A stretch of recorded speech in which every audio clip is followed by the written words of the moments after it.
Hey gamers, today we're going to look at Cobra Kai Road to Victory. Let's check it out. Game setup is very easy. You'll pick one of these teams, the two types of Cobra Kai, either run by Silver or Kreese. Then you can be Eagle Fang Karate or Miyagi-Do. The first player would get this. These are all these tokens here. You have some dice here, a stack of cards here, some starting players. They all have played for these teams before, so you'll just hand out, shuffle two out. Each person will get two students with some starting stats on there that are important. And then they're gonna, if it's two-player, you flip this over for a two-player version. If it's just a tournament style like this, everyone will pick their positions here on the board, having a team on each side of the board. So I guess they could meet each other if they wanted to. Then you're going to take these cards, deal out 9 to every player, and then they're going to do my least favorite mechanism in all of board games, which is the stupid pass and play, where you're looking at all your cards and you're taking one of them, and then you're passing it to the player on your left.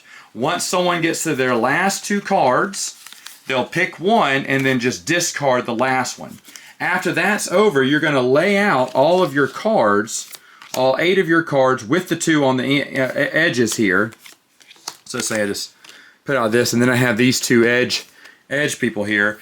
And then you're going to take out the what's called flashback cards. A lot of these are cards that you're going to be using in the game. They'll tell you when you can play them or what they will do. Very self-explanatory. So let's say I've taken those out to get ready to play. And then I have my starting stats here, and I picked terribly here. Some of them will have these spirit end of training cards. You'll keep those around to get extra points or whatnot. But here you'll add up all your hands. So right now, let's say that Miguel is fighting. He only has 3 hands. He hasn't had anything else. And it looks like on your first thing, you will go with speed, whatever your speed is. So if I'm Miguel, I only got 2. So that's the die I'm rolling with in the first round.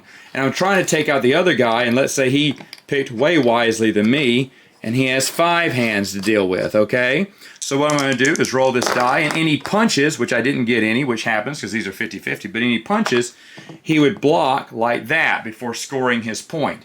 Me, on the other hand, I've only got 3 defense, so I'm not doing that well, but that's only for the first round. After that, I get to go by the belts, and that means I go 1, 2, 3, 4. So next time I'll get to roll 4 die, and let's say he knocked 2 of mine out because he had a much faster attack.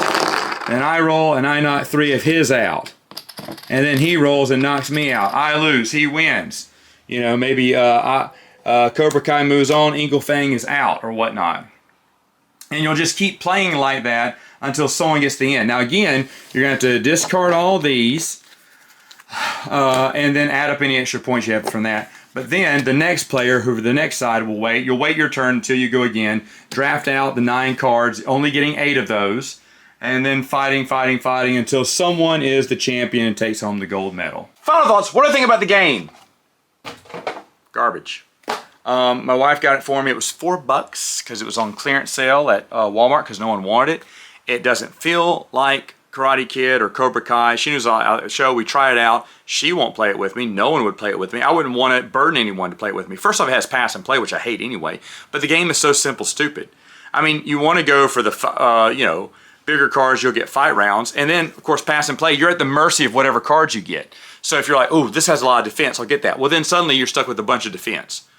Or you say, oh, this has a lot of strikes, I'll get this one. And then you never get any more defense cards. I absolutely hate that mechanism. I hate that the game of a TV show that I love looks like garbage. They're too cheap to pay the actors and actresses for their images.